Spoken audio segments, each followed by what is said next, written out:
I am now officially recording this, and we're going to have this available to us to have a look at later on. Oh, okay.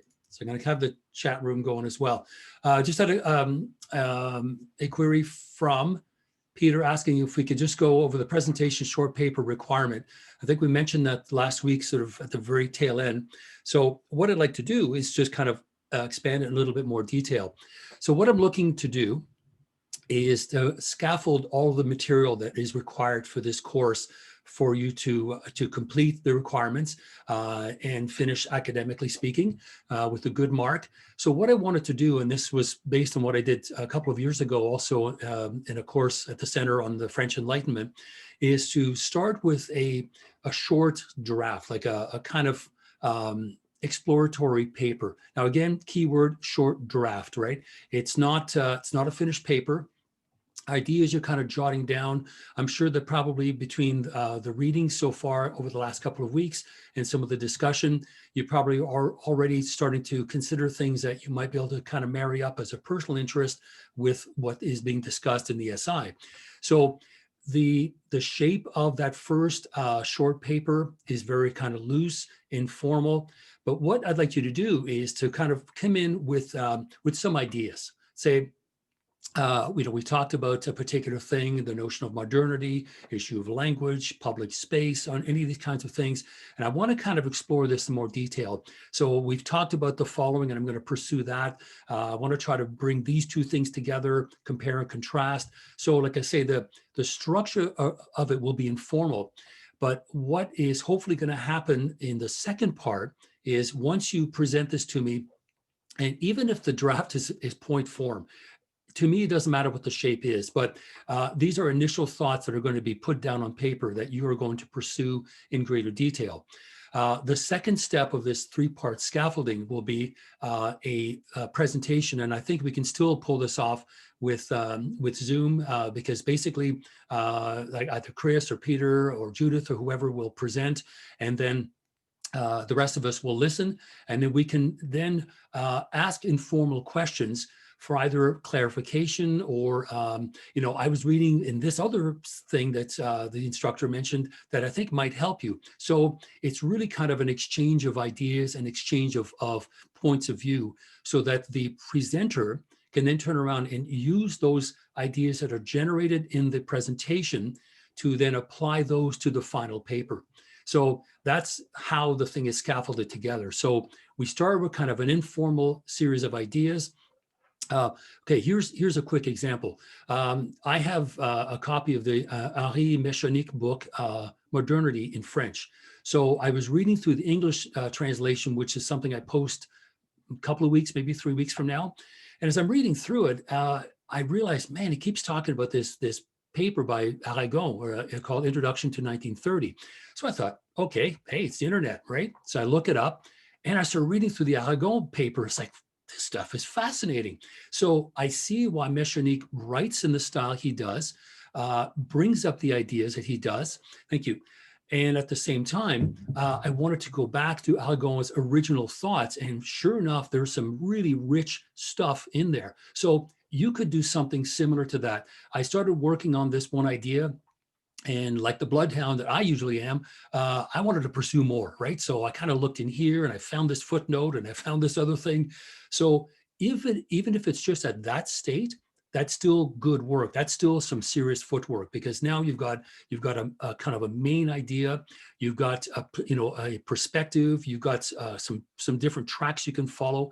And even if it's presented in that sense, when you present it to the rest of us, I can certainly chime in at a later point, but hopefully that exchange between all of you, because you're all going to be reading essentially the same stuff, but the unique thing about this group is that all of you are coming from different positions. So I don't know if you're like me, but I always butter up books and I underline stuff and there's one of these and one of these. And then I read the book a couple of years later going, why was this interesting? Like, why did I point this out? Yeah, because at the time, that's what I was interested in. So when you do these kinds of things, it's really useful at that particular moment to kind of delve into the text and go, okay, this is useful for me in the following way. So that kind of informal, short paper draft, we'll call it, and then couple that with the presentation. And then of course, all of us will have read the same material. We can come at it to the same place, but from these different perspectives. And the hope is that that will be a richer experience for the writer of this final research paper. So I like the idea that it's scaffolded. At Fanshawe, I've tried many times to sort of pitch a sort of essay writing course, but it is an applied sciences college. So most people at the most, what they might do is like a case study. That's not an essay. But for those that want to go on to do more work, and I think of myself being in the radio broadcasting course, 42 years ago and 43 now, I didn't know. But it was something that I really enjoyed doing. The creative writing class that I took, I really enjoyed. Little did I know. So it's something I was not able to do there, but I can certainly do something similar here. And the notion of scaffolding the work really is, it streamlines all that research and the work that you will be doing, because it always ends up being one final good solid paper based on interaction with students, interaction with myself, and then the presentation of kind of, here are the preliminary ideas that I wish to pursue. So does that kind of explain it in a bit more detail, what's going on? So first part, informal. Second part, presentation of these informal ideas.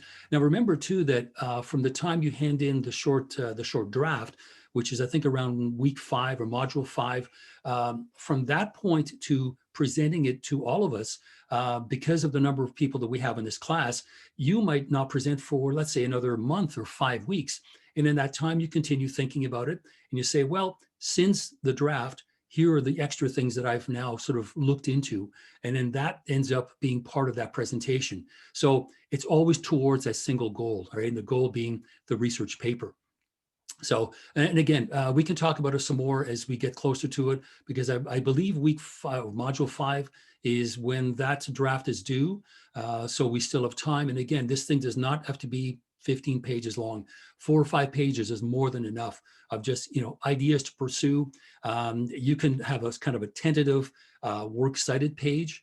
And so you're on your way, right? You're on the way to starting to a good paper. But that interaction with the other students and with myself, and the time lag between handing in the initial draft and presenting it might also be beneficial. So that's kind of the way that I was looking at it. But we'll talk about it some more probably in another week or so. Payushini, you had sent me an email and you had found some really interesting parallels between India and Sikh farmers in the 1960s and what we were talking about at the end of last week's class, talking about that communal space that can be reclaimed. I was wondering if you can just let the rest of the students know in a bit more detail what you were talking about, because it is an interesting parallel and very similar in many ways. So there were 2 things. One was when you were talking about the 60s, I mentioned that you mentioned a number of things happening worldwide in the 60s. And I just mentioned that since India is a post-colonial country, 1967 was the first time that an armed revolutionary movement sort of emerged in India, a Maoist movement. And the Sikh farmer protest that I was talking about is a recent one.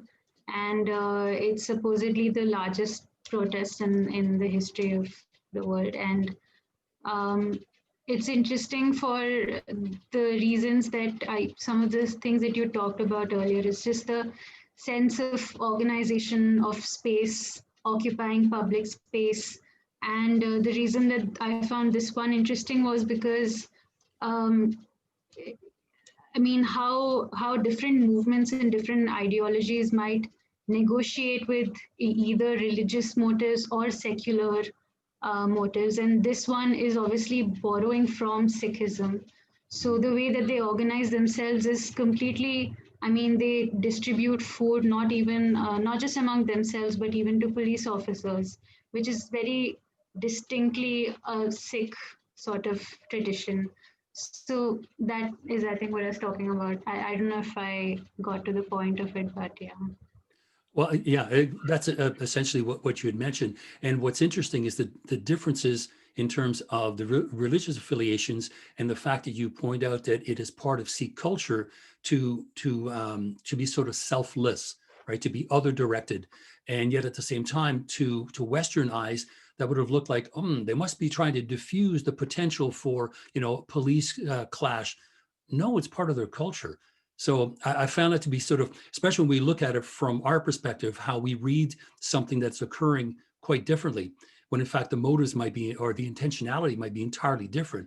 It is part of their upbringing. So yeah, I wanted to point that out, that it's certainly the SI were not unaware of colonialist oppression and colonialist uprisings around the world. They chose to focus on a couple. Certainly Vietnam became a great focus around the world, and certainly for them as well. But particularly as being French, they were greatly concerned with the battle in Algeria for independence. And that was one that was particularly painful, because it's one that the French still struggle with articulating in any decent kind of way, because their behavior there, particularly by the French Foreign Legion and the army there, was just atrocious. It was horrifying, and now people can talk about it more openly, but it's one of those open wounds, much like the Vietnam War in America, is like that kind of that open wound that people need to sort of carefully tread around as they try to find some kind of closure. But what you presented, Paisheen, really is helpful, because it shows us that an idea can travel into another culture, and certain facets of it can be used. Not all of it, it's not embraced wholeheartedly. There didn't seem to be a kind of dogmatism, right? A kind of orthodoxy. We must do it the following. No, it seemed to seep into that culture, and what was beneficial to them was utilized, and what was not was set aside. And this is kind of what the SI eventually, by the early 70s, before they broke up, kind of was doing. They were realizing that there are always specific contexts, public space or not, but specific context in which certain ideas will travel well and others not so well. It may depend on a whole range of issues, including religious affiliation. So these kinds of things are also very important. But it's remarkable how an idea can translate in different ways around the world and can look different, but informed, I think, by that same notion, right? The notion to be free, or to at least to be treated with respect. Now, I think, was it just this past summer, over the last year, there was another protest that was similar to that was also farmers. And here it seemed to be more kind of an issue of economics. Is that correct? Are you talking about India? Yeah. Yeah, there was another protest that was not related to the farmers. That was related to a citizenship bill, which would have essentially sort of removed or sort of endangered Muslim citizenship in India. Okay. And even though that was participated in across India by various groups, students and like elders, or there were some fascinating aspects of it, because religion again became a very interesting point of contention, because somehow a lot of you can say sites of gathering and solidarity sort of emerged based on, say, Islam or Sikh, etc. So here with Yesai, certainly in France, that religious aspect wasn't there. I mean, was basically a secularized state, but certainly again, right, as these ideas get imported and exported, they will look differently, even though they are informed by the same intentions. So thank you. One thing I wanted to ask before I go any further, Helen, you had mentioned that there were some issues that you were having with not being able to watch the videos. Has anyone else had an issue with watching the window media files? Because I was assuming most people would have PC, and that was kind of presumptuous on my part, because I'd love to own a Mac, but I don't have one. Did anyone else have any issues? Because what I can do is I can try to find a kind of an all-in-one player. I think there's one, I know the icon's a little kind of yellow or orange and white little kind of pylon, and I forget what it is, but it literally plays everything. So Helen, just stay in touch with me. Let me know whether there's an issue with the videos. I posted VLC. Thank you. That's what I was thinking of. Because it isn't all of what it plays, literally anything. And so I finished the last video for the conclusion. So I think in total, it might be close to 8 hours worth of documentary footage. please just take your time. That's a lot of stuff to watch, but I did finish them. So they are all posted online. And when you click on them, they will download into your hard drive first rather than just start up. And as I mentioned last week, having the difficulties experienced with trying to post these things on YouTube, since that's where I stole them from, I thought maybe I could set them up on Vimeo. Who knows? But if Helen, if that issue gets resolved, then I think we should be able to use this. You don't have room for a new app. Okay, free converter. Okay, that would be very useful, because what I can maybe do is set it up in kind of two different main formats. Helen, does Mac play AVIs? Is that a format that's compatible? I'm not sure either. I know it does for PC, but we'll figure out. You know what? I'll Google it. We can do that these days. So I'm going to Google it and make sure that it's compatible. Okay, so I know enough about computers to get into trouble. And so I had to sort of, as I mentioned earlier, you can see me literally learning Adobe Premiere between videos 4, 5, and 6. They get more snappy. They get a little bit more fancy. And, I thought it was a kind of a fun way. I mean, we're going to be stuck here in the house. Let's have fun with it. So I thought, rather than me yakking for an hour and, tripping over my own words, I was having fun with it. So it's, but it is, it's a bit of a learning curve, but I'll see if the free converter is available, and then have that posted so that if there is an issue in the future, because they all, as far as I can remember, all Windows Media files. So they should all open up okay without any problems.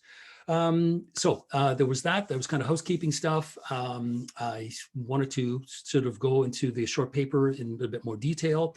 At this point now, what I'd like to do is, I mentioned in the link that we were going to actually continue with just module 2, because I was looking at how much material I was asking all of you to read.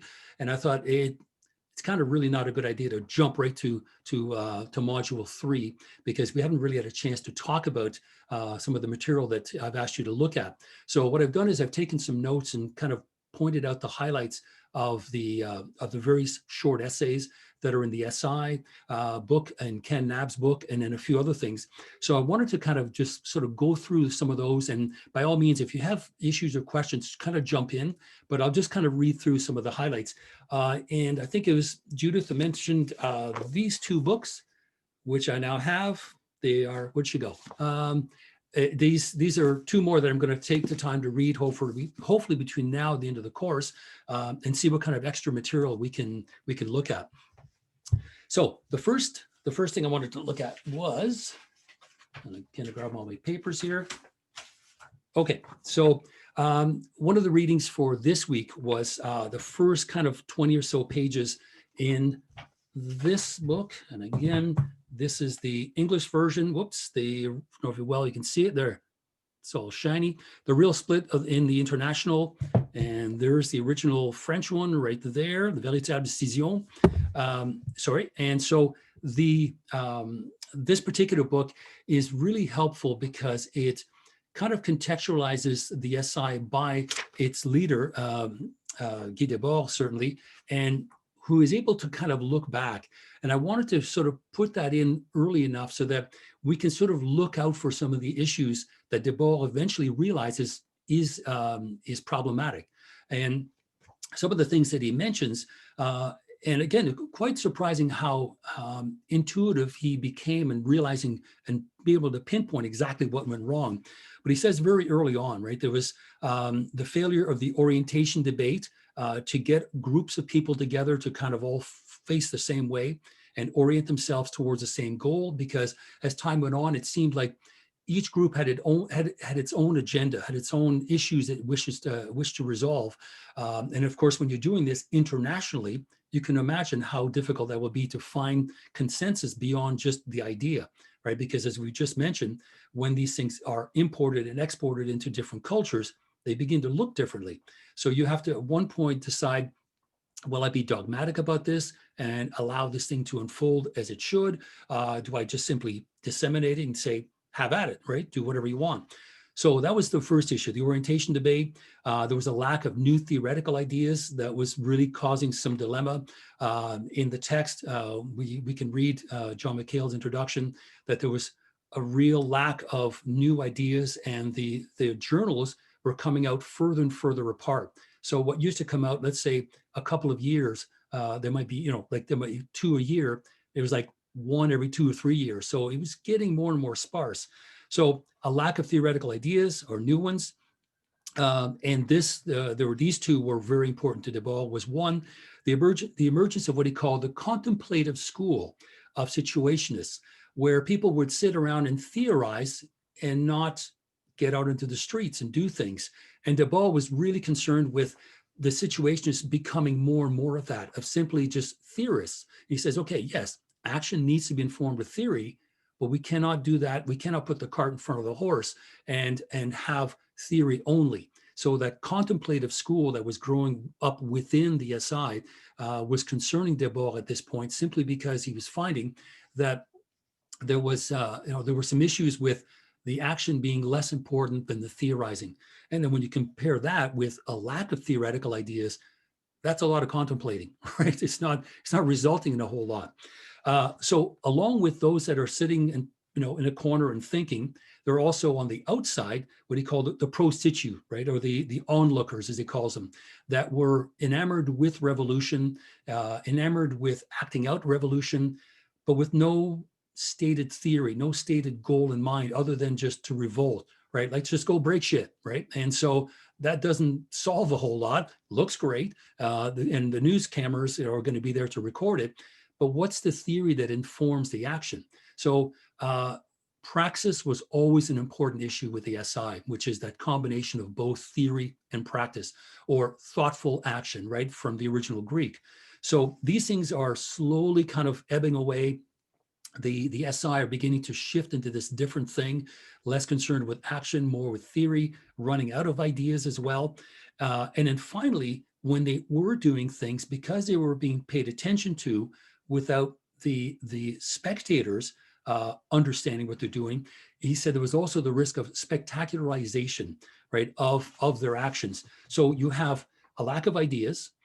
Those that do have ideas are too busy thinking and not acting. And when they are acting, the outside world is simply looking at it as another spectacle. And this was something that, if you read through the essays, even as early as the mid-50s, you can see that kind of language already starting to work its way into sort of a general position. And even the pre-SI texts, those I included because I find them really fascinating for setting the agenda that will now be something that is of great importance to the SI, but also reformulated as they go along. So that spectacularization of their actions was something that Debord was also concerned with. The notion that, people would buy an SI t-shirt. Okay, great. Yeah, I believe in, well, it's not going to change anything, is it? It hasn't changed the system that has sold it to you, which was initially what they wanted to do. So those are kind of the main concerns that Debord had in sitting down and trying to kind of figure out what went wrong. Because again, very early on, the early 60s, even the late 50s, that notion of historicity, right? That notion of being fixed in history at a certain point in time, that what the Dadaists had done was no longer interesting, but not relevant to that particular time. Same with the Surrealists. And now Debord said, you know what? Now it's us. Now it's our time. So what happens though, regardless, Debord did say, look, we have a new analysis of class relations. We have this clearer notion of an emerging post-colonial world, which also needs to be addressed, because it was during the 60s that most of the civil unrest was happening in developing nations, and colonial nations now were having to sort of reformulate themselves. Now, if we have our independence, what is that going to look like? What political, what economic path are we going to follow? And the SI wanted to at least have not a direct hand in it, but at least, again, be able to disseminate ideas to them and say, here are your options, right? Here's what you can do. You now have, lifted the yoke of colonialism off your shoulders, and you can face this new day. And what direction will you take? What will work for your particular culture, your country? So the fact that these are all occurring at the same time around the world, because when you look back to the 60s, if you were to, I'm sure a Wikipedia of the 1960s, the thing is going to be 10 pages long or the equivalent, because so much was going on.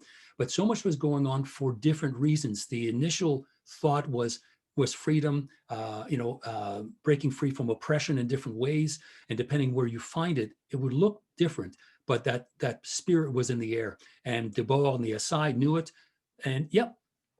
Yeah. I just have a question kind of Sure. about the trajectory of the SI in terms of finitude. Like, did De Boer and the other theorists at any point have the sense that their work and their thinking was going to have a beginning, a middle, and an end, and that maybe like they prized spontaneity so greatly, so maybe they could just acknowledge that there was going to be a natural endpoint to their theories and to their work, and like if it was no longer if the energy of those ideas was no longer transmitting itself naturally, then maybe this was sort of like the natural death of their thought. I don't know if there was discussion of that or if they accepted that. Well, it's true. I think there was certainly a development that they felt was spontaneous because it was a break with the Letterist International, and very early on, De Boer says, we're not concerned with the future. We're going to live in the moment. Well, that's all fine and good, but how many moments do you expect to have, right? And so I think by about the mid 60s, as the SI sort of become more radicalized and become, in a sense, more political, and are more clearly engaged with anarchist ideas of self-management and sort of councils and so on, their role shifts ever so slightly. I think what happens, first of all, I believe from the readings, there's two things that are going on. One is the fact that the May 1968 riots actually occurred, right? They actually came to be. So the problem was the following year, I mean, that year, 1968, lots of books were written about May 1968. The following year, nothing. It just sort of petered out. And so there was, I think at that point, a reassessment of the importance of these kinds of actions in terms of the overall goal of trying to create this new world. And I would say after 1968, that was one thing that really sort of weighed on their minds in terms of how much further can we go and in what direction. The second thing, and this is according to Ken Knabb that I asked directly about that, he said, to be honest, the last three international situationist journals were essentially written by just De Boer. He had turfed out so many of the other thinkers for a whole range of reasons, right? You're too much of a contemplatist, you're too much of a pro situ, for a variety of things. He wanted to keep it laser focused, but ultimately it was him. And so when he talks about running out of ideas, it was him running out of ideas.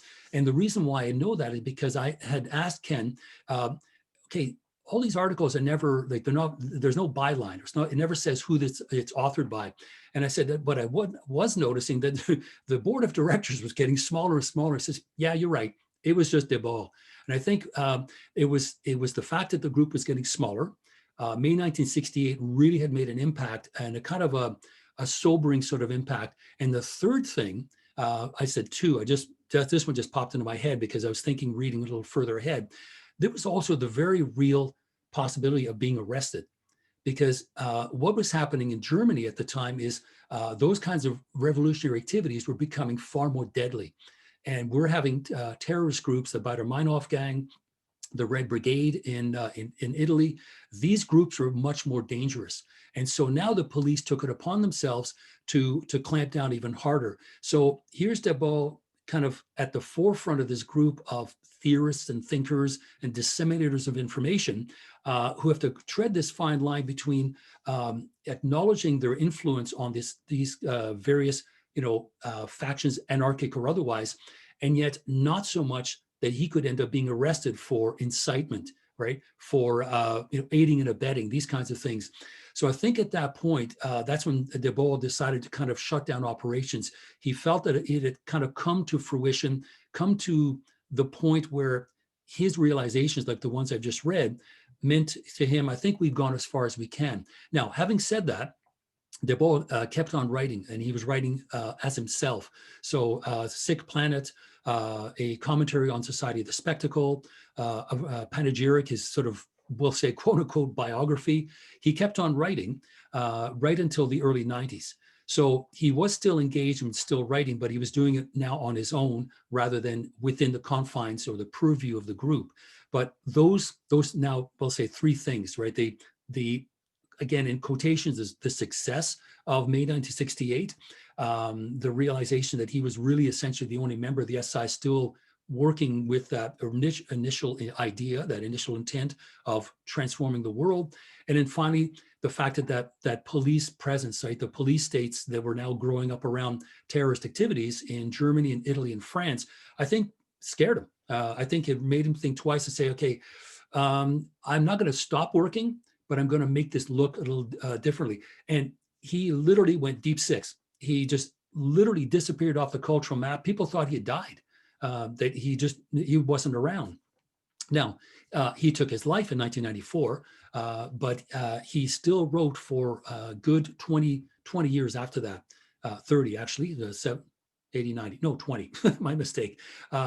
So for the next 20 years, he wrote under his own name. So the SI issues, he kind of pursued a little bit further. In the readings that we have from that we're going to look at this morning, there's talk early on about pollution, right? As pollution being a serious problem. And he's writing about this in the early 1960s. Now, I was a kid, 10 or 11, when I heard about, the environment, not that I was not living in it, I was just not thinking about it. But trust me, the notion of environmental concerns about pollution started in the very late 60s, early 70s. And it was essentially laughed at. It's like, oh yeah, a bunch of hippies living in trees, what do they care? And it kind of went away for a while, but it came back, over, let's say, over the last 15, 20 years, under a different name, under climate change, right? Climate change, pollution, the environment, and it was of greater concern. But here is Debord writing about it in the book Dying Planet, Sick Planet, La Planète Malade, so this Sick Planet. And he writes about these things, but he's writing about them in the early 70s when it first came to the forefront. And yet if you read the earlier texts, they're already concerned with that, right? They're already concerned with the fact that this is going to be a serious problem. So they're aware of what is going to be happening, over the next 20 or 30 years, ideas that economists just were not thinking about it. Those that believed in the capitalist system were kind of willfully ignoring the side effects of it, which is not only just exploitation of workers and the theories of surplus value and all the rest of it, but they're saying, no, this is global, right? Around the world, we're going to end up with a world that we cannot live in. Excuse me. So even that early, there were ideas that were kind of fermenting in his mind that he pursued much further on as he was writing on his own, and no longer sort of under the purview of the SI. But I think, Judith, to answer your question in a really long-winded fashion, that's kind of what happened. There was clearly a beginning that was specific because it was a break with the Letterist International. And in fact, when you see the videos, I think in module 3 video, you actually see the letterists. And sure, it's kind of fun stuff and they're doing kind of nonsense verbs, but you can see how Debord would be scratching his head going, yeah, okay, that's interesting, but how's that going to change the world? It won't change anything. It is just going to change art. It's going to a new sort of way to express ourselves using words. So he could see the limitations of being just an artist. You have to go further. You've got to become something else. So we see this transition of thinkers interested in art, because they certainly were very much aware of symbolist poets and that and surrealism, but clearly saw the limitations in acting in this particular way. So there's that clear beginning, and it continues on. And there's some serious gains being made throughout the 60s. But as I mentioned, those three things, right? The police state, the crackdowns, the fact that Debord was really essentially on his own, and then finally May 1968 actually happening. I'm sure that the Enlightenment thinkers, if they had lived long enough, would have felt the same way if they had seen the French Revolution. Many of the most radical ones, Helvetius, Lemaitre, and D'Holbach, died in, I think, about 2 years or so just before. Even Rousseau died a year or so before the revolution started. But here they were, setting the theoretical foundations for these massive movements. Debord was kind of looking at it the same way. Now, At this point, there are no kings whose heads need to be lopped off. It was something else. But de Gaulle was ready to kill them, right? De Gaulle was ready to mow them down. And Charles de Gaulle, who at this point was, I believe, also the prime minister. Yeah, yes, the head of state, and he wasn't going to hesitate. So there was real fear that these people were going to get mowed down, much like they had done in the Paris Commune. They weren't going to hesitate. And it had only been about 90 years before, from 1871 to 1968. So 100 years after, the response would have been the same. So I think there's a kind of a awakening with de Gaulle to say, let's wrap this project up and pursue this somewhere else. These ideas are still around. My thoughts when I look at their stuff now is, if they had started this, let's say in 1998, the advent of the internet, I think the SI would have looked very different. They would have been able to disseminate information more quickly, more effectively. They could have been bouncing, information from various servers so that you weren't even sure where they were coming from.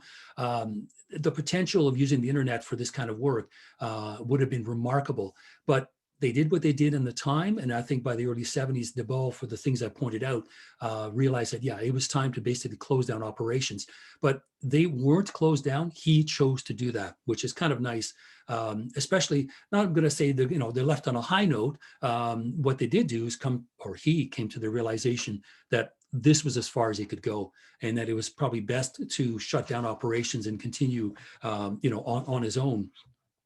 But the thing is, they were certainly aware, I'm just going through my notes as I'm talking here, the notion of situationist ideas, the initial ideas of the period that is witnessing the reappearance of modern revolutionary movements. The thing to remember, de Gaulle and the rest of them are writing at a time when the word revolution doesn't have the political meaning that we associate with it now, which is kind of hard to believe, because the French Revolution was exactly that. But there seemed to be kind of an ebbing away of the idea of revolution as is, the way we know it today. And one of the tasks that the SI gave to themselves was re-energizing people towards this idea of revolution, because it just was not in the common parlance. Now, remember too where they are, right? France has now gone through not one but two world wars. Now, after the Second World War, they're engaged in a colonial battle in Algeria. And so the notion of revolution, which typically does not pit one government against another, but usually a group of people within a society, that kind of thinking was just not in the marketplace of ideas, we'll say. So one of the tasks the SIs managed to do successfully was to reintroduce this idea of revolution and present it as this kind of total change where society would move from a capitalist one to something that would be much more beneficial to individuals, where you could possibly self-manage, you could realize, your own particularities. If you wish to be an artist, go right ahead, but you could pick and choose what you wanted to do. I would have loved to have heard their thoughts, if they were around, about universal basic income. When you think about something like that, the idea that, you're going to be given $2,000 a month to do what you want. And I believe there are a couple of, I think, is it Spain or Portugal that has it now? And some of the Scandinavian countries have it. And what's happening is now people are given a degree of freedom. Now you can turn around and go to school. You can, learn to play guitar. You can do whatever you want. But just doing something like that, it doesn't destroy society, but it gives people a tremendous amount of freedom to allow them to go out and do things that they would not otherwise have the capabilities, or at least the finances, to do. And that's not to say you can't have a job, but you have this extra amount of money that gives you some kind of economic freedom. So this is something that, as students would be remarkable. Imagine getting $2,000 every month, no matter what, because you're over 18. That's all you need to qualify for. Are you a Canadian citizen? There it goes. What's your bank account? So these kinds of things, I think, rest in peace, sir, exactly. I just hope some of you have saved some of that cash, because they're going to ask for it back, right? And this is what I mean. It's a system that we had that in the case of, the government telling us to stay home, at least reached out and said, here, we're going to make it easier for you, but we'd like to get some of it back. And I don't even want to know how much of that $2,000 they're going to get back, because there is your personal taxes, Every time you spend it, you're going to be putting another, what, 14, 15%. 2000 is probably 1100 or something, but it's still, the point is that it's money that we can use to buy ourselves some degree of freedom, right? So that we can make a choice as to what we wish to do with our lives. And I think that's something, it's not discussed explicitly in any of the SI texts, but I think something else that makes it specifically French is this kind of existentialist view of the world. I mean, you would have to be existentialist following not one, but two world wars. Most of these individuals, because of their age, would have at least experienced the second one, even as kids, and would have seen the, the suffering and the difficulties. And then, I mean, just imagine to yourself, okay, the reason and rationality and logic of the world that I'm supposed to buy into is the result of, this is what results, right, is war. So you can see how the surrealists and the Dadaists ran away from this as quickly as possible and embraced irrationality, embraced illogical ideas, because logic led to this, or inexorably led to war and bloodshed. So they throw that away. The surrealists do the same thing. It happens again.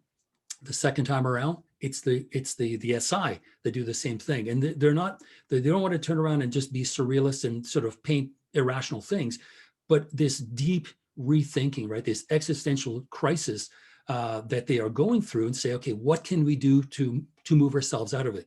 Well, first of all, let's not buy into every single thought that the government proposes to us, that public discourse, that language of power, right, that they talk about. We need to subvert it, right? We need to subvert it with equally effective language, or in the case of the spectacle, which is what Debord ended up being really concerned with, to break up that spectacle with other spectacles. And again, the fine line between the spectacle that is themselves and the spectacle that then they offer to the public in the way of detuned advertisements. They're well known for, of course, I don't know how many of them are translated, but they would take comic strips, of some kind of sci-fi story or some, Western of some sort, and would erase all the little thought bubbles in the dialogue and write in their own about, the armed revolt and, and overthrowing the government, but in the form of a comic book. So this is what they meant by subverting an idea by using the same thing, the same format, but changing the content. So it was amusing for people to look at it and say, well, I'm still enjoying it, but I'm seeing the story completely different. There is actually a video I think is available on YouTube called Can Dialectics Break Bricks? And it's one of the SI members taking an old sort of Hong Kong kung fu movie and writing in dialogue that is about the overthrow of the government. And it's actually quite funny. It gets the point across, and you're laughing and thinking at the same time. So they were able to use what was there in a variety of ways, but depending on what it was that was going on, the goal was still the same, right? To try to transform the world and give people back some degree of freedom, creativity, play, options, because the degree of industrialization in France, especially after the Second World War, really went into overdrive, because you've got Germany, Italy, Spain, maybe not so much, but certainly it was affected by the Second World War. But imagine now all this industrialization, all this sort of, we're going to rebuild France, we're going to rebuild these other countries. So a real push on getting people to work. So they come along and say, well, I don't really want to work doing this, right? Sure, I want to stay alive, but I don't really want to necessarily do this. I don't want to work in an auto factory. I don't want to work somewhere that is considered a dead-end job. So that's kind of that existentialist part that I just mentioned a moment ago. Looking at their existence and realizing that it's somewhat wanting. Judith. Yeah, I'm still thinking on that idea of kind of like the ebbing of revolutionary energy prior to the SI. So I think that's just really like fascinating territory, because obviously in post-war France, there was still a lot of adherence to Marxism. And, like Sartre was existentialist, but he was also a Marxist. And so he still kind of, he was still kind of predicting a revolution, albeit in completely different form, or hoping for revolution. And then, yeah, I'm just trying to think of the other like theoretical currents and what kind of like dormant revolutionary tendencies there might have been, even though it's true that the SI like reinvigorated revolution, there was still so much passion for Marxism and Hegelian Marxism, because there was there was also a reinvigoration of attention to Hegel. So yeah, I don't know what your thoughts are, what people think, or what they've read that maybe like helps think about what the position was in the cultural conversation about revolution, and then how the SI really did change it. Now, one thing that is, again, specific to France, and that's, again, one of these sort of unique things that make the SI who they are. I know that during and after the Second World War, there was a push in terms of Marxism that went in two directions. There was, on the one hand, increased orthodoxy and increased dogma, and that would have been what they call the Russian model, right? So this is coming from Moscow. We're going to have, dogmatic thought, and Marx can only be understood in this way. And then we have the pushback and explains the reason why Hegelianism kind of comes back into it, because there was kind of somehow this thought about Hegel having the kind of flexibility of thought that, again, made it specific to a context. I mean, this is Hegel we're talking about, who, as an idealist, I don't know how much experience any of you have with reading Hegel, but he's at times very frustrating, acutely perceptive of particular situations, but then all of a sudden it's like, but it is what it is. Let's move on. And so those things, those abilities to point out a particular issue, but without having to adhere to dogmatic thought, these are the kinds of things that were happening in France. Now, what's really interesting is even within France, there are two different versions of Hegel as well, because you have that existentialist one that looks to philosophy of spirit, and then we have the other version that looks to philosophy of right, phenomenology of spirit, and then philosophy of right, which is more concerned with economics. So we have, and of course, even in Germany, you could look at that trajectory going from philosophy of right to even the Frankfurt School. But we look at phenomenology, and that's the one that's the existentialists were quite concerned with, the unhappy conscience, for example. And the unhappy conscience isn't really something we find necessarily in Marx, but Marx tends to think in groups, right? The mob or groups, as opposed to the individual. And the French thinkers, those that had either read or attended the lectures by Kojève, for example, and Kojève is the one that really, first of all, is the one that translates Hegel from German into French. So he brings his kind of existential, position or his angle into Hegel's work. André Breton, for example, was known to have sat in on those lectures and listened to Kojève. So he brings that informed sort of Hegelian, Marxist, existentialist kind of mix into the Surrealist project. And then I think that's kind of where we're seeing Debord and the SI. They're in the trajectory that belongs more to phenomenology of spirit, because they too are thinking of that unhappy conscience. And they're not maybe finding it so much in Marx, because dogmatic and rigid kind of forms of thinking are really kind of counterintuitive to what the SI was trying to do, because here they are saying, live in the moment, be creative. Well, that's kind of antithetical to dogmatic thinking, right? You must do this each time. So in bringing back Hegel and the notion of whether you want to call it the master-slave, relationship, or the unhappy conscience, but some of the high points of the phenomenology of spirit, those are the ideas that really intrigued and informed some of that early SI thinking. And certainly we can say for a great deal of the time the SI was around, that was primarily the perspective that they were taking. They were combining a kind of existentialist position along with a sort of rethinking of Hegelian Marxism, with the flexibility of Hegelian thinking, a focus on the individual, and at the same time, still that overall project of trying to transform the world, which is, that's a large order, to say the least. But I think that's where things were at that particular time, especially after the Second World War, because the the reception that Hegel has in France is really precipitated on these very specific individuals that translate the work. I think Kojève being an important aspect of it, because we know there is a connection between Kojève, Breton, Surrealism, and then VSI and Debord. And Debord and the rest of them go back and look, at that same field, that same area. Yeah. I have this really great book that's kind of insane. It's Main Currents of Marxism. Do you know this book? Okay. No, I don't. But it looks about an inch and a half thick. Yeah. Oh no, it's like 8,000 pages. Okay. I'm glad it's just the highlights. Yeah, it's actually really amazingly written. Like I strongly recommend if you want a over 1,000-page explication of like everything Marx. Anyway, I was just like looking in the index and I found there's obviously a bunch of stuff that's related to this point, but specifically Kolakowski, who's a Polish Marx scholar. Mm-hmm. He also just talks about, obviously, as well as Kojève, he talks about Lefebvre's key role in developing post-war Marxism in France. And so he's just saying that, I have some good quotes here. So Lefebvre had considerable influence on French Marxism because, among other things, he reverted frequently to Marx's early works.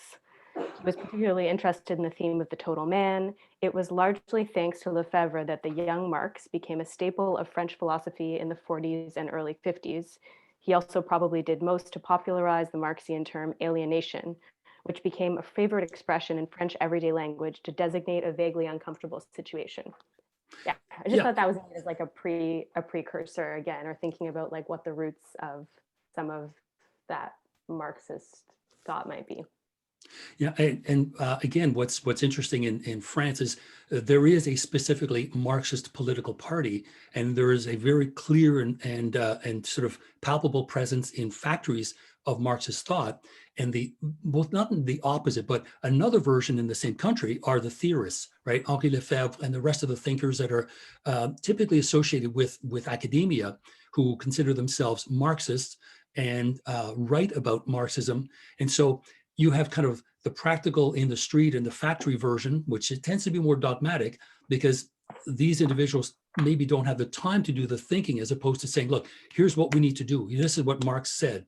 And then you've got theorists who have the time to reflect, right? Have the time to sort of think through some of the ideas. But certainly both in France, there is a clear rethinking of Marxism and a move away from the kind of dogmatism that was really beginning to seep into sort of Marxist thought in general. And one of the ways out of that is to go back to the earlier version of Marx. Just as a quick aside, when I teach my history of philosophy, I teach Marx, of course. And then I usually look at economic and philosophical manuscripts and some of the earlier stuff. And my greatest joy is to have a business student say, "Sir, I had no idea what this guy was like." Yeah, that's kind of what he said. He cared about people, and I cannot recommend enough the young Marx, the movie, because in a very real sense, it gives you an idea of just where these ideas were coming from. But I think the young Marx was viewed at this point as open to possibilities, talking about individuals, clearly sort of not settled down into even what his orthodoxy would have been, although he was quoted as saying, if in one of the meetings, if that's your idea of Marxism, I'm not even a Marxist. So we're not sure at one point where he was at. But the earlier version, I think, is richer in the sense of potentialities, right, of possibilities. And I think that's part of the appeal that Debord felt for that work, and Lefebvre as well. Because when you think really of Capital is a very specific book about a specific thing, right, political economy. And so it kind of closes down the conversation. But the earlier material, that's what I tend to teach, because it is richer. And of course, it's really easy to segue into existentialism a week later. Emily. Hi, I was just thinking that I would add this to the conversation, Judith, in response to what you said. I just know this because I read it last night, but Sartre apparently hated the letterists. He said they were bad bad, I have it in front of me, bad imitations basically of data. I don't know if he would have extended the same critique to the Situationists. That might be something to research. But I know that Debord was critical of Sartre, and I don't know about the other SI members, but especially of the way he thought about freedom. I guess to oversimplify, possibly like Sartrean freedom is sort of choosing to be free. And I think to Debord, there's not so much choosing to be free. That's where it's sort of more the Lefebvrean sort of Marxism. Freedom sort of exists in social space and you have to find it through play and things like that. There's something else I was going to say. Oh, the difference between Marxist theory and praxis, not to be, again, overly simplifying, but I think like it seems to me that the Situationists take a lot of Marxist critique, but not necessarily the way it plays out in practice or in praxis. And that would be where they turn to someone like Bakunin, who of course was kicked out of the first Marxist International for precisely the reason that they disagreed on practice. That was the OG split between the anarchists and the, and I mean, he predicted with like perfect, I don't know the right word, but he perfectly predicted what would happen to Marxism, which was that it would become a bureaucracy, which it did. So those are just a few like really, really basic, simple differentiations that I think are useful. Yeah, I'm thinking about the Marxism here. Now, and what's really odd is Debord liked to echo titles and ideas in his wording. That you would read it and say, this reminds me of so-and-so, and all the way through his work. Well, the real split in the International is not a pun, but an echo of the alleged split in the International written in 1872 about that very thing that you just described, where Marx basically is booting out Bakunin and James Guillaume. I'm not sure, I don't know much about that thinker, but likely also an anarchist. But the notion that that anarchist wing or group is now no longer part of Marxism. So it's ironic that it's done echoing exactly the same title. And the date is exactly 100 years later. So 1872 for Marx, 1972 for Debord, and really kind of going through the same kind of material, except in this case, it's the other way around. He's embracing self-management and counselor's perspectives, because he thought this was the way it would work. These people would simply be disseminated information that we generate, and they can do what they wish with it. We're not going to be dogmatic about it. There's some sort of orthodoxy you need to follow. No, this is the idea. You use it in the way that you see fit. So it's interesting that the echoes of Marx, echoes of Hegel, and the fact that Sartre was not a fan of the letterists, and vice versa. I'm sure that they were a big fan of his, because I mean, to talk about the kind of freedom that Sartre was discussing, it just didn't seem to be practical. Like as you pointed out, they were wishing to look at it or find it in a space that would be theirs to create what they wish. And tomorrow they would do something else. So there was, well, the SI had a lot of enemies. So they knocked down a lot of people, but they usually did it with a degree of critical commentary that we walk away with something to think about. Peter. Yeah. So as not exactly on this note, but as we go forward, something that we mentioned earlier, I'm kind of interested in like how rational the SI remained, or how strongly they adhered to some sense of rationalism, and like whether they adhered to some sense of like scientific Marxism or anything. Because I remember in your second video, I think it was, you were noting that they were following Bakunin and saying that like there must be a high form of rationalism, and you have to like the society must be the most rationally possible form of organization. And when you look at like the pre-SI texts, they're very like rigid about what they plan to do with architecture. Yeah. Like in the Critique of Urban Geography, and then like even in the like the Situationists in automation, like they're like laying down a path and seemingly like denying the spontaneous possibilities. They're like defining what can be done. And so I wonder like how committed they are to like rationalism or defining what the world is going to be like post-revolution. That's a very good point, because as much as they present to us a path to follow and they're clear in the goal, ultimately this is what it should look like. Their use of the word rationality is one that, I mean, when you find the word rationality in the Frankfurt School, we're supposed to run in the opposite direction because we're talking about scientific rationality.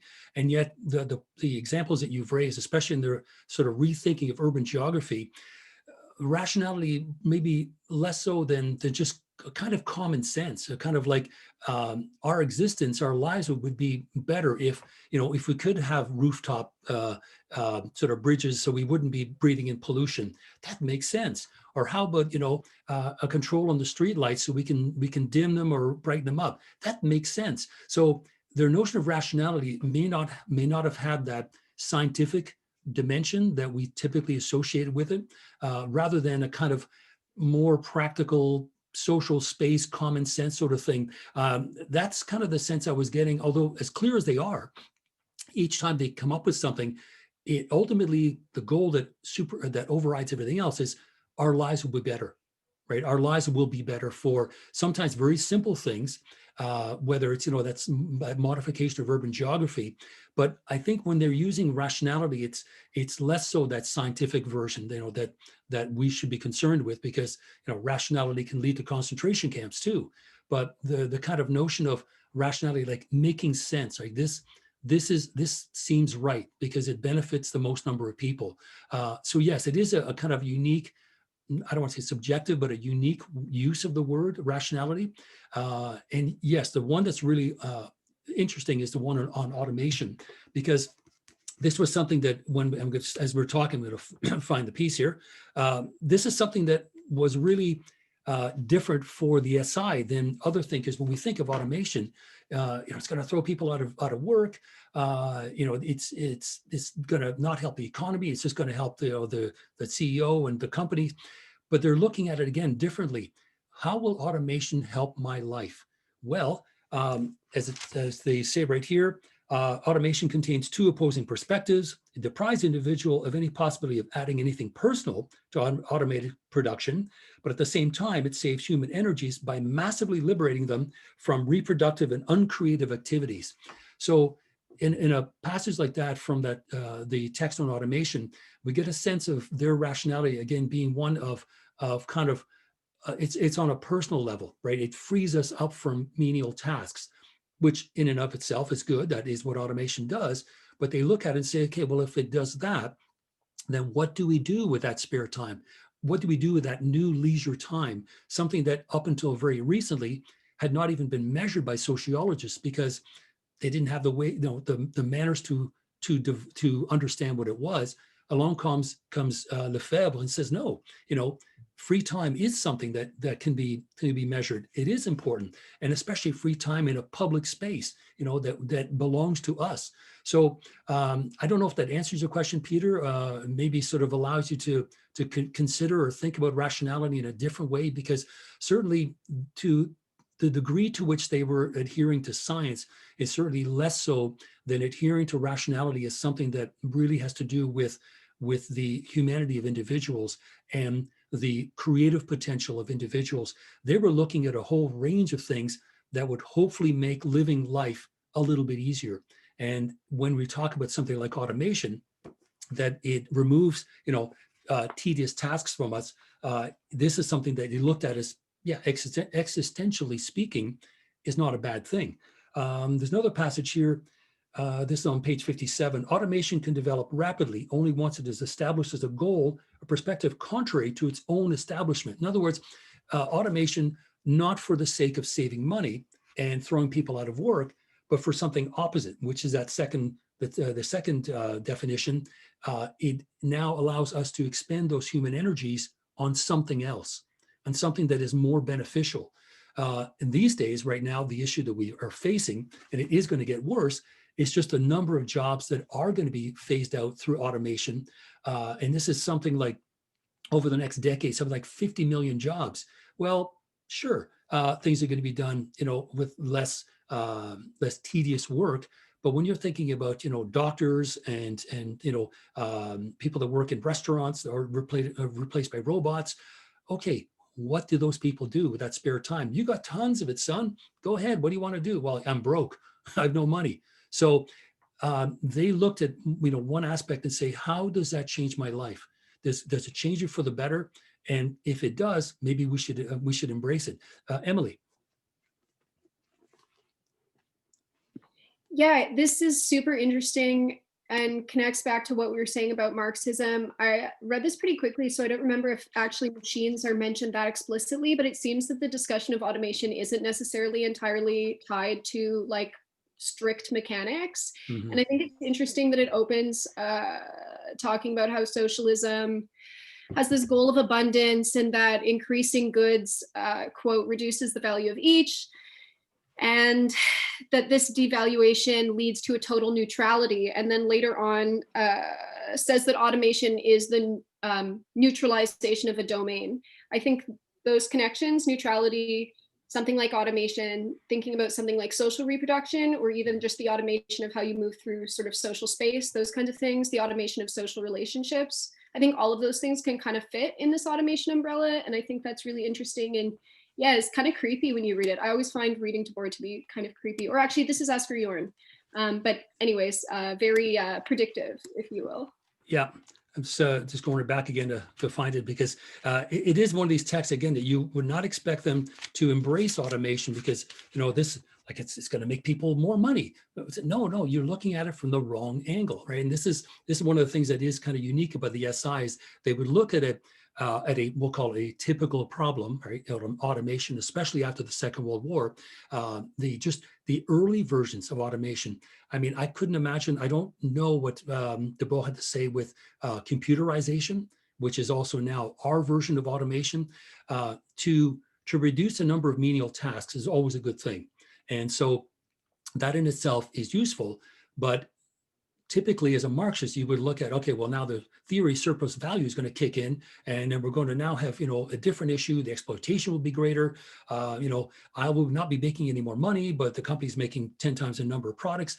And as much as the SI were aware of that, they wanted to look at that and say, if this is something that is happening, something that is going to continue regardless of our presence, can we do something with it that will allow us to tap into our concerns, which is a freer and more creative life?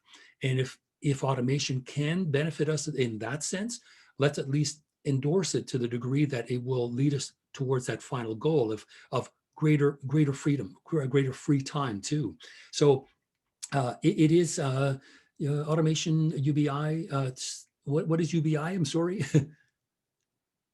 Oh. Sorry, universal basic income. Oh, okay. Right. Speculating that maybe that's an automation and would maybe thus be negative to Jorn, but I don't know. Jorn is also more of a Marxist, I think, than DeBoer in sort of a traditional sense. But again, I don't know that much about that. Okay.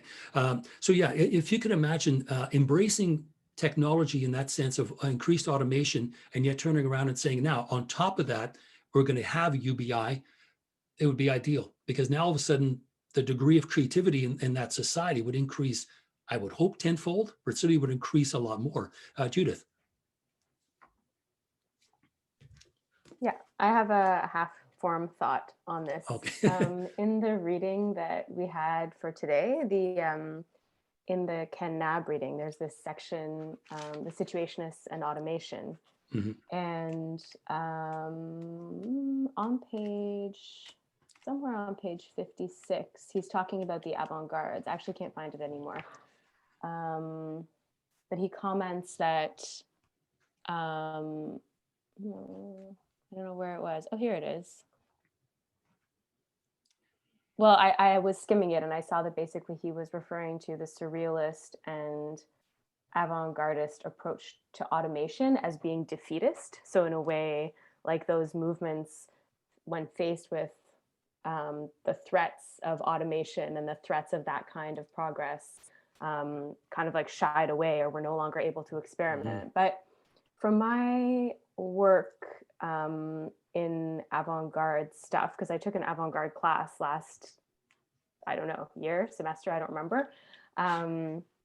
There was really a lot of ability of some of the avant-garde artists to play with the specter of automation. And even though it was sinister and intimidating, there was the ability to kind of loop mechanization and like mechanical objects into their art and subsume it into their own creative practice. So I feel like it wasn't as intimidating or unapproachable as like it seems to be made out to be here in the Ken Nab stuff. But like, I think people with more art backgrounds will speak to that better.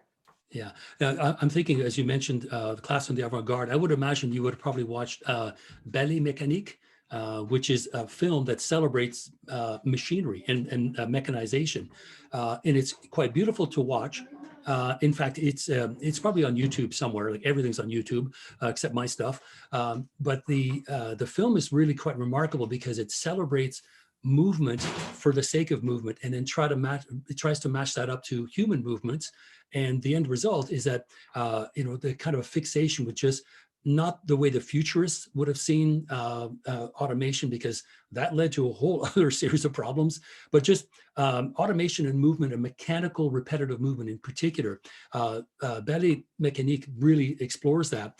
But I'm thinking if the section you might have been talking about, the passage here on 56, 57, the surrealist fails to see that a week of 6 days of rest will not lead to an upsetting the balance between the frivolous and the serious, but to changing the nature of both the serious and the frivolous.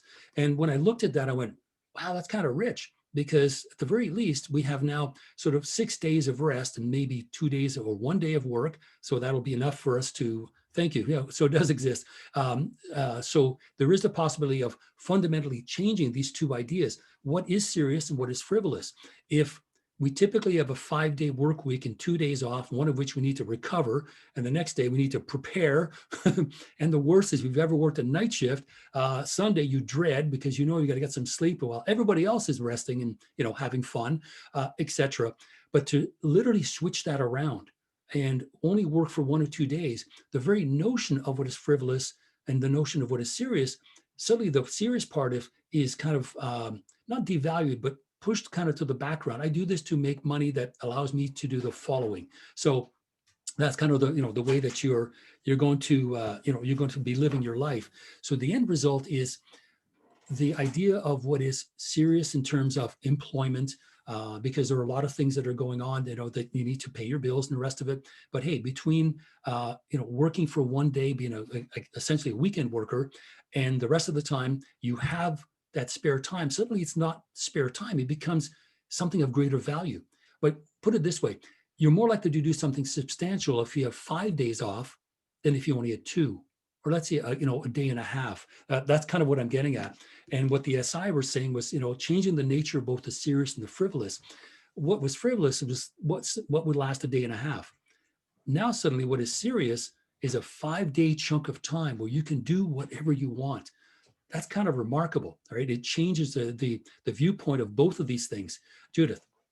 Yeah, I just think what I'm seeing, like even later on that same page on 57, is like the limits of the situationist imagination when faced with automation. Like there's such a wall there. So in the second paragraph down on page 57, just after where you were reading, the new leisure time appears as an empty space that present-day society can imagine filling only by multiplying the pseudo-play of pathetic hobbies.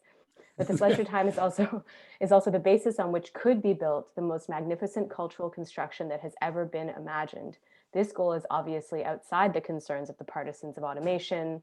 It is in fact antagonistic to the direct tendency of automation. So there's really the setting up of like a cultural conflict, which is automation is somehow going to prohibit or like disable the possibility of cultural creation inside of leisure time. And I don't agree with that, or I don't really see why it puts such like strict limits on the imagination. Yeah, I could see you being able to read that into that passage. The idea of the pseudo place of the play of pathetic hobbies. It's kind of denigrating what is typically, I'm a weekend warrior. I'm gonna bike with the Hell's Angel. No, no, you're not. Just stop, okay? These are the kinds of things that they. And Debord was like Marx, able to write some really good zingers, and all the way through his writing, he has these things. To call them pathetic hobbies, he's talking about the kinds of things that we would have to do in a day and a half. Whether it's laser tag or something else. They're sure they're fun, but they don't really move anything along other than just they used up a little bit of my spare time. So his dig at what people do on the weekends because they have so little time, he's trying to again ask us to think in a different way. Say, look, if you were to stop thinking of free time as frivolous, but free time as serious, maybe we could present something. And like he says, build the most magnificent cultural constructions. But if you are a believer of automation as saving money rather than creating time, yeah, of course you're going to look at it the same way and not make that, the switch between what is serious and frivolous. I mean, that's my take on that passage, but I can see also too, you're pointing out the limitations of their thought. And again, this is only 1958. So they're just literally, I think that is in fact, yeah, the first issue. They hit the ground running for sure, but they present some ideas that perhaps should have been sort of better thought out, or at least taken a little bit further.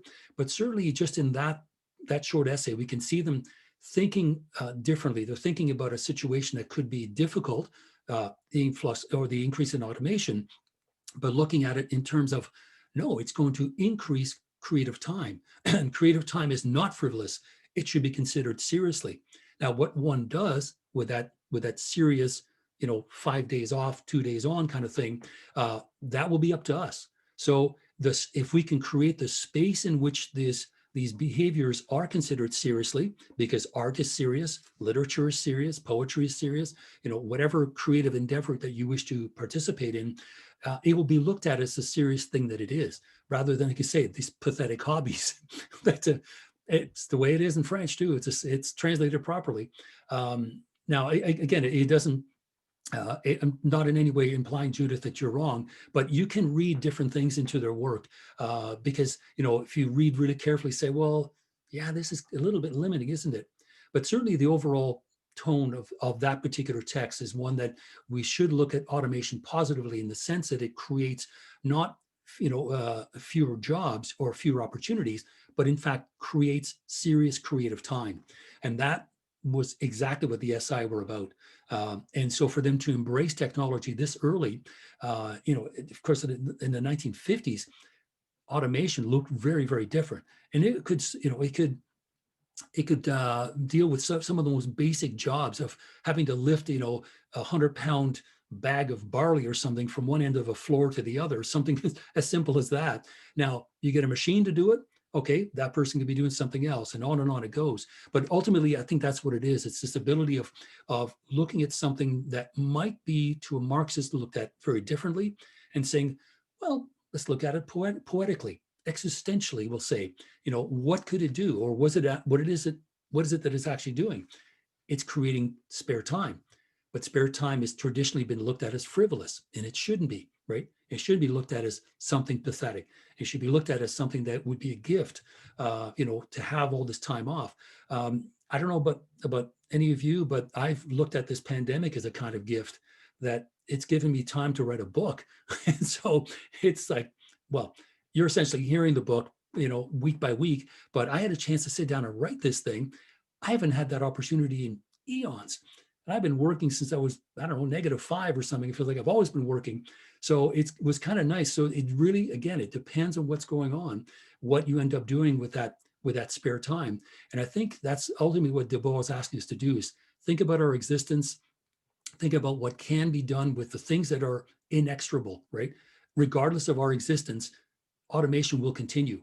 Can we harness that towards our ends?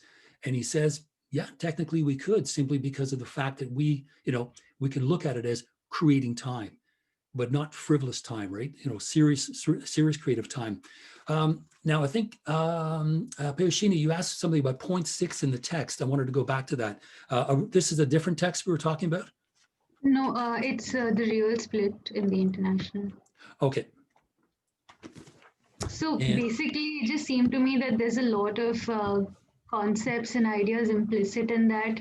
For instance, I think just a minute.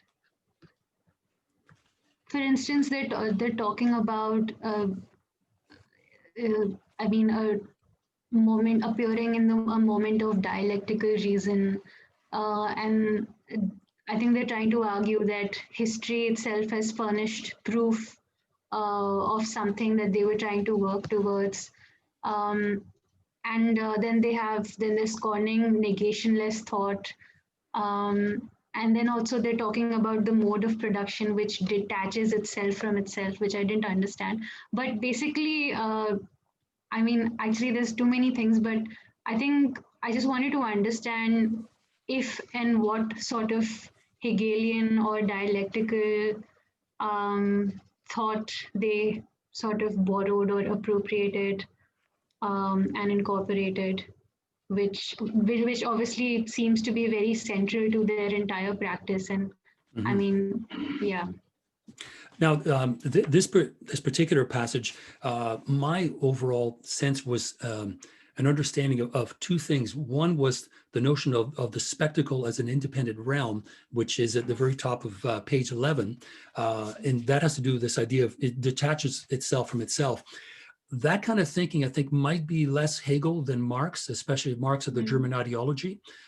Judith, I don't know if you want to check in the book at the same time if the understanding of ideology is still the same, because what Marx says in the German ideology is ideology eventually unmoors itself from the very society that has created it, and it takes on like this kind of second order existence, and it now influences the way we think, but is somehow no longer connected to society, seems to exist on its own.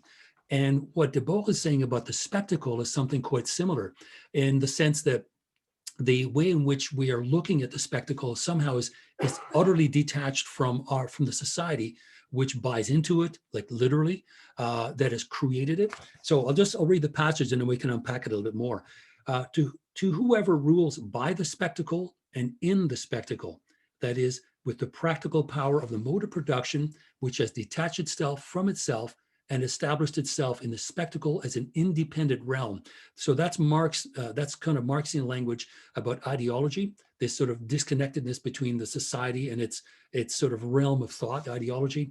The real movement, which has remained outside the spectacle, in other words, still in society, and which came to a halt for the first time, appears as unreality itself in realized form. So there's a sudden dawning or an awareness that what is reflected back to us by the spectacle doesn't match the reality we live in. The notion that, hey kids, buy a beer, get a girl, right? Sorry, I saw Emily rolling your eyes. That's what we had in the 1970s. If you buy beer, you'll get chicks. And that's literally the way it was. So what's happening I think we here? still have that today. Yeah, I think it's pretty much still the same. It's far more subtle though, wink, wink. So this is what de Boer is talking about, this spectacle which has now become unhinged from society, reflecting a particular way of life of transforming being into having. And of course, if it's advertising, it's always a lack of something, right? A lack of having the latest whatever. Now all of a sudden, the real movement for the first time appears as the unreality itself. So there is that disjunction between our social and economic reality, our everyday existence, and this strange reflection of this, not even utopian world, but this world of just plenitude of, if you buy this, the following will occur. So that's kind of the sense that I get here in this particular passage. And then of course, that notion of history, but what raised such a clamor in France at that moment, right? There's that sense of history. At that moment was merely the self-same revolutionary movement that had begun to make a low-key appearance everywhere else.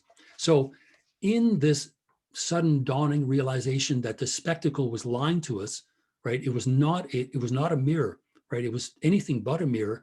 It was simply this thing onto itself, which had become unmoored over a period of time, much the way Marx had viewed the German ideology, right? Because all these ideas are being sort of worked out and they have no bearing on the world. This dawning that, yeah, there is clearly a disconnect, and it happens in France at the particular time, that it just happens to occur everywhere else. So I don't know if that answers your question or clarifies things at all, but I think that's the sense of the passage that you're referring to. It is quite rich because we now see an understanding of what's actually occurred. This spectacle that we created now is literally gone, right? It's unmoored. It has no sort of response to the world that has created it and somehow supporting it. Judith, you wanted to add something? Yes. I'm just thinking about the just some of the complexity in the Marxist notion of ideology. And I have like a short little passage here that I can just read you. But basically the point of the passage in this discussion of ideology is that Marx really wants to remind us of historical materialism. So in talking about ideology, it's essential for him to remind his followers that the roots of any ideology are in material, practical, economic conditions. You know, that we can see and we can assess and we can even measure. So there does seem to be, like, maybe there is a place to think about a contradiction between a materialist conception of ideology that is Marxist and then this abstract way. Or the spectacle. Yeah, exactly. The detaching, you know, the practical power. I'm just looking at the quote again. The practical power of the mode of production, which has detached itself from itself and established itself in the spectacle as an independent realm. So I think it's provocative, and you could read it two different ways. One would be a way that is consistent with a historical materialist approach to ideology, and another way is a way that actually contradicts it. But if you want, I can just read you this short, just like paragraph about ideology. Yeah, I'd like to hear it, just so at least we're all clear. We have a general understanding on what Marx was saying. So in the modern analysis of ideas, it is generally accepted that the ideological content must be distinguished from the cognitive value, that the functional genetic conditioning of thought is one thing and its scientific legitimacy another. Marx was the pioneer of this distinction. He was concerned, however, not only with the pointing out of the dependence between thought and interests, but also with identifying the particular type of interest that exerts the strongest influence on the construction of ideologies. Marx begins by dealing with the central delusion of German ideologists who believe that while humanity is governed by false ideas and imaginations and men are enslaved to the creations of their own minds, it is within the power of philosophy to expose and destroy these wrong ideas and revolutionize the society based upon them. The basic position of Marx and Engels is, on the contrary, that the authority of delusions over human minds is not a result of mental distortion that can be cured by working upon the consciousness, but is rooted in social conditions and is only the intellectual expression of social servitude. Okay, so in other words, much more than just a mere false consciousness. Yes, much more than a set of ideas, much more than just like a philosophical reckoning or construct. Instead, the ideology sprouts up as a result of class, like actual classes, social class and positioning and workers in the factories and the conditions of production. So that's where I see there could be like a bit of a contradiction between that conception of ideology and the way here the spectacle is like floating in an independent realm. Yeah, and again, the notion of the spectacle, ultimately, that's part of it, and we will have a chance to look at it as we move along. Ultimately, at least for Debout, that's that society of the spectacle, the society of images, where instead of now trading in commodities, we're trading in lifestyles, we're trading in ideas represented pictorially. Now, whether they appeal to us or they speak to us, as the passage you just read out, I get the sense that in terms of class, even ideology would sound differently. So it's not a uniform ideology. It's heterogeneous, we'll say, so that certain interests are obviously much more powerful than others. Clearly, the ruling class, their position is going to be the dominant one simply because they are the ruling class. But each group of individuals may have their own version of an ideology that competes with that much more powerful one. But certainly for Debois, what was the primary concern was just this transformation of selling commodities to selling ideas about commodities, right? So that somehow your life's going to be made better by buying a motorcycle. And clearly it's so appealing that it's hard to fight against it, because it will explain why people will work extra time so they can save up for this product that they firmly believe is going to make their life different. And in the end, it doesn't. It just means now I got to buy, I pay insurance, gas, the rest of it. So all these things, the buying into something, just that very notion of buying into the idea rather than the reality of the product. They move from commodities, which is of course what concerned Marx, to the notion of just, especially with advertising, because advertising simply became the more dominant mode of communication at this time. And in fact, even in the very, very first formulary for new urbanism, which is 1953, we're talking about here. So this is one of the pre-SI texts. Even as early in 1953, Ivan Cheshklov has a sense already of what is going on here. This there's a certain charm in horses and magical dwarves dressed in gold, but they're no way adapted to the demands of modern life. For we in the 20th century, even if few people are aware of it, our imagination, haunted by old stereotypes, have remained far behind the sophistication of the machine. The machine in this case being mass media, because certainly mass media was well underway at this point, the beginnings of advertising. The various attempts to integrate modern science into new myths remain inadequate. Meanwhile, abstraction has invaded all the arts, contemporary architecture in particular. And so there's awareness of advertising lying, right? Essentially lying to us. And if that is the case, then one of the solutions that would have been appealing to them is détournement. If advertising is lying, I'm going to make it tell the truth. I'm going to take it and detourn it and make it say something else, or make it say something that is more in keeping with the reality of the image. And when I say these words, Barbara Kruger's work is absolutely amazing, because it really captures that SI understanding of the spectacle. And I think I mentioned even the first time we met, I've never found anywhere that she explicitly says, I either was a member of the SI or I adhere to their ideas, but certainly Barbara Kruger's work, her use of reappropriation of advertising imagery is perfect. It really is saying that. And again, part of this disconnect, right, that the advertising world really is not, it speaks to me, but it's not about me, right? It doesn't speak to me in a way that I recognize myself, but somehow I'm being told that my life will be better if I buy product X or Y. So I'm reading this as well. So it's a passage and it's an idea that really becomes more and more interesting, more and more provocative, and finally it ends up with Debois' book in 1967, the Society of the Spectacle. So I'm just going to read Paishina, Sense the Kind of Teleological Development. Yes, there is, and I think one of the most important sort of teleological movements that we see kind of come to fruition in the last text, which is the Real Split, is this understanding of the movement of history and their own movement within history. I think there's a kind of a dawning of it very early, and then perhaps there's kind of the rush of getting this thing started and being successful, and then of course it comes back and really haunts them when they realize, okay, we could only go this far because historically speaking, this is what we know. We are responding to this specific issue, which is creating a better world for ourselves. And we don't know where to go from this point. We're running out of ideas. So let's stop now. So if there is a kind of teleology at all, it is, at least in my mind, having read so much of it, that dawning of a sense of historical placement, right? Again, the historicity of their work.